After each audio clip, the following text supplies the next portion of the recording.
سنیے میرا اور آپ کا کیا کیا ہے، اس دین پہ میرا اور آپ کا کیا قربان ہوا۔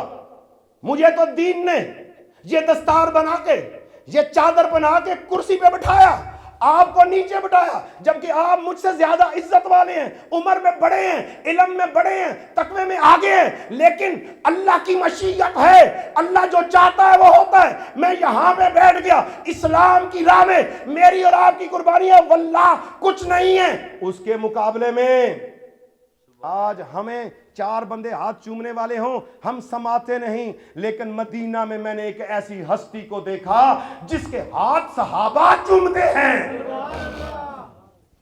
جس کے صحابہ ہاتھ چومتے ہیں۔ جب دین پہ باری آتی ہے ان صحابہ کو بھی چھوڑ کے اور روزہ نانا پاک کو چھوڑ کے الوداع کرتا ہے، نانا جان حسین کربلا جا رہا ہے۔ اس حسین کی عظمت کو آج ہم ناپتے اور تولتے ہیں۔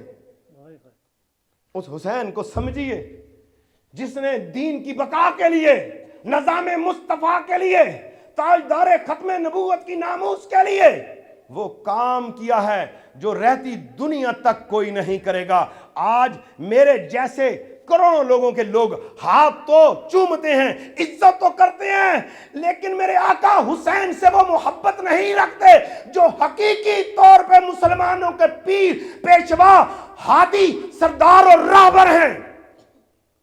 میرے حسین کا ایک عمل، چونکہ نماز کا موضوع ہے، میدان کربلا سجا ہوا ہے اور بیویاں ساتھ ہیں۔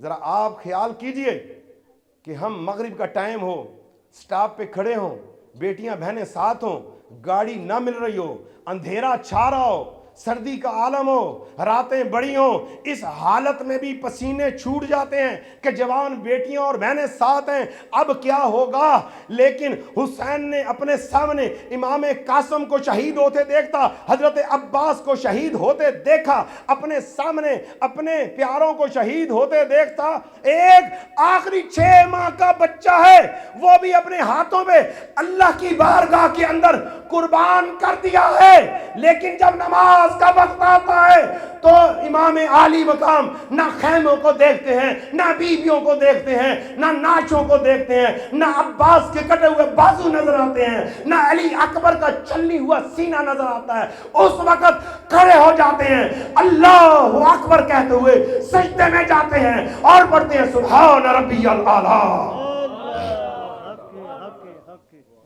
کیا ہم آج حسینی کہلوانے کے حقدار ہیں؟ صرف حسین حسین کرنے سے تو بات نہیں بنے گی، یا سال میں ایک بار میلاد کی بات کر لی نہیں۔